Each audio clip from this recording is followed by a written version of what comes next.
ಅದ್ದೂರಿಯಾಗಿ ನೆರವೇರಿಸಲಾಯಿತು. ಈ ಸಂದರ್ಭದಲ್ಲಿ ಕ್ಲಬ್ಬಿನ ಅಧ್ಯಕ್ಷರಾದ ಎಚ್.ಪಿ. ಶಿವಶಂಕರ ಗೌಡ, ಕಾರ್ಯದರ್ಶಿಗಳಾದ ಹುಳ್ಳಿ ಪ್ರಕಾಶ್, ಊರಿನ ಮುಖಂಡರಾದ ಬಾದಿಕಾರ್ ಬಾಪೂಜಿ, ಗುರುಭವನ ಮಲ್ಲಪ್ಪ, ತಿಮ್ಮಣ್ಣ ಅಲ್ಲಾಲಿ, ರಾಮಚಂದ್ರ ದಾದಮ್ಮನವರ್, ಬಸವರಾಜ್ ಉಕ್ಕಿ ಉಲುಗ, ದೇವೇಂದ್ರಪ್ಪ ಉಲುಗಪ್ಪ, ಗೋವಿಂದಪ್ಪ, ಪಂಪಣ್ಣ, ಗೋಪಾಲಕೃಷ್ಣ, ಹಿರಿಯ ಸದಸ್ಯರಾದ ಬಾರಿಕಾರ್ Chandru, Badiger Basavaraju, M Shankar, ರಾಚಣ್ಣ Raghu, ರಚನಾರಾವ್ Santosh, Medar hotel Paramesh, ಬರ್ಮಕ್ನ puncture shop Manjunath driver, Lokesh ಪನ್ನಿ, ಕೊಟ್ರೇಶ್ ತರಕಾರಿ ಎಲ್ಲರೂ ಸೇರಿ ಅದ್ದೂರಿಯಾಗಿ 70ನೇ ಕನ್ನಡ ರಾಜ್ಯೋತ್ಸವವನ್ನು ನೆರವೇರಿಸಿದರು. ವರದಿ ಸಿಡಿಲು ಗುಡುಗು ಸುದ್ದಿವಾಹಿನಿ, ಅಗರಿಬೊಮ್ಮನಹಳ್ಳಿ. ಭಾರತಿ ಸ್ಪೋರ್ಟ್ಸ್ ಕ್ಲಬ್ ವತಿಯಿಂದ 70ನೇ ವರ್ಷದ ಕನ್ನಡ ರಾಜ್ಯೋತ್ಸವದ ಅಂಗವಾಗಿ ಈ ದಿನ ನಾವು ನಮ್ಮ ಕನ್ನಡದ ಕಟ್ಟೆ ಎತ್ತರ ಎಲ್ಲ ನಮ್ಮ ಊರಿನ ರೈತ ಬಾಂಧವರು ಮತ್ತು ನಮ್ಮ ಸಂಘದ ಎಲ್ಲಾ ಸದಸ್ಯರು ಎಲ್ಲರೂ ಸೇರಿ ಒಂದು ಕನ್ನಡ ಧ್ವಜಾರೋಹಣವನ್ನು ನೆರವೇರಿಸಿದ್ದೇವೆ. ಈ ಒಂದು ಕನ್ನಡ ಧ್ವಜಾರೋಹಣ ಕನ್ನಡದಲ್ಲಿ ತಾಯಿ ಭುವನೇಶ್ವರಿ ಆಶೀರ್ವಾದದಿಂದ ಅನೇಕ ರಾಜ್ಯದ ಎಲ್ಲಾ ಪ್ರವಾಸಿಗರು ನಮ್ಮ ರಾಜ್ಯದಲ್ಲಿ ನೆಲೆಸಿ ಅನೇಕ ನದಿಗಳು ಹೆಮ್ಮೆಯಿಂದ ನಮ್ಮ ಕರ್ನಾಟಕದಲ್ಲಿ ಹರಿಯುತ್ತವೆ. ಹಾಗೆ ಕನ್ನಡದಲ್ಲಿ ಅತಿ ಹೆಚ್ಚು ರಾಜ್ಯದಲ್ಲಿ ಜ್ಞಾನಪೀಠ ಪ್ರಶಸ್ತಿ ಪಡ್ಕೊಂಡಿರೋ ರಾಜ್ಯ ಅಂದ್ರೆ ಹೆಮ್ಮೆಯ 8 ಜ್ಞಾನಪೀಠ ಪ್ರಶಸ್ತಿ ಪಡ್ಕೊಂಡಿರೋ ರಾಜ್ಯ ನಮ್ಮ ಕನ್ನಡ ರಾಜ್ಯ ಅಂತ ಹೇಳಿ ನನ್ನ ಮಾತುಗಳನ್ನು ಮುಗಿಸ್ತೇನೆ. ಎಲ್ಲರಿಗೂ ಶುಭವಾಗಲಿ. ಜೈ ಕನ್ನಡ. ನಮ್ಮ ಭಾರತೀಯ ಸ್ಪೋರ್ಟ್ಸ್ ಕ್ಲಬ್ ವತಿಯಿಂದ 70ನೇ ವರ್ಷದ ಶ್ರೀ ಕನ್ನಡ ರಾಜ್ಯೋತ್ಸವ ಕಾರ್ಯಕ್ರಮಕ್ಕೆ ತಮ್ಮೆಲ್ಲರಿಗೂ ಸುಸ್ವಾಗತ.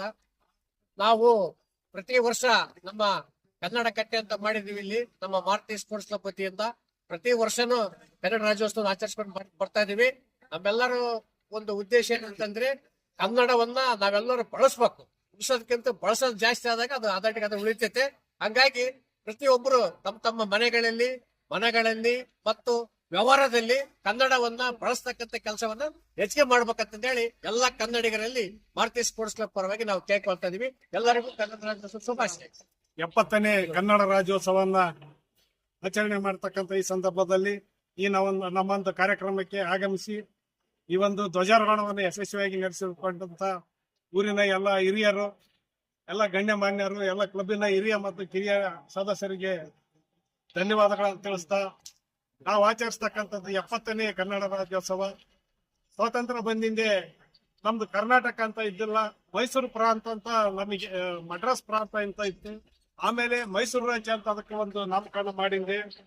ಜಯರಾಜಾರ್ ಅವರ ಕಾಲದಲ್ಲಿ ಕರ್ನಾಟಕ ಅಂತ ಒಂದು ನಾಮಕರಣ ಮಾಡಿ ಅವಾಗಿನಿಂದ ನಮ್ಮ ಕನ್ನಡ ಭಾಷೆ ಮಾತಾಡ್ತಕ್ಕಂಥ ಜನರಿಗೆ ಕರ್ನಾಟಕ ಅನ್ನೋದು ಒಂದು ಮನೆ ಮಾತಾಗಿ ಕನ್ನಡ ರಾಜ್ಯೋತ್ಸವವನ್ನು ಅವತ್ತಿನಿಂದ ಇವತ್ತು ಆಚರಿಸೋಣ ಅಂತ ಬರ್ತಾ ಇದ್ದೀವಿ.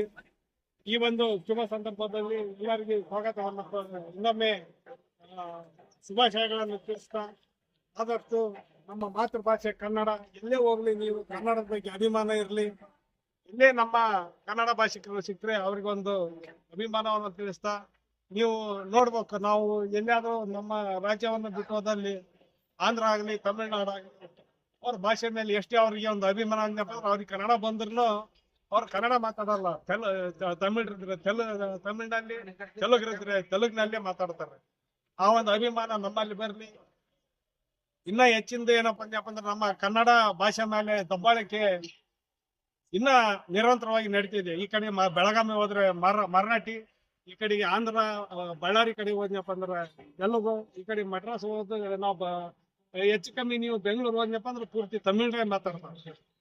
ಕನ್ನಡ ಭಾಷೆ ಮೇಲೆ ಇಷ್ಟೊಂದು ದಬ್ಬಾಳಿಕೆ ನಡೀತೈತಿ. ಈ ಒಂದು ದಬ್ಬಾಳಿಕೆಯನ್ನ ನಾವು ಈ ಒಂದು ಸಂದರ್ಭದಲ್ಲಿ ಖಂಡಿಸುತ್ತಾ, ಈ ಒಂದು ಶುಭ ಸಂದರ್ಭದಲ್ಲಿ ಈ ಕಾರ್ಯಕ್ರಮಕ್ಕೆ ಆಗಮಿಸಿ ಎಲ್ಲರೂ ಈ ಕಾರ್ಯಕ್ರಮವನ್ನು ಯಶಸ್ವಿಯಾಗಿ ನಡೆಸಬೇಕು ಅಂತವರಿಗೆ ಧನ್ಯವಾದಗಳನ್ನು ತಿಳಿಸ್ತಾ ನನಗೆ ಮಾತಾಡೋ ಅವಕಾಶ ಎಲ್ಲರಿಗೂ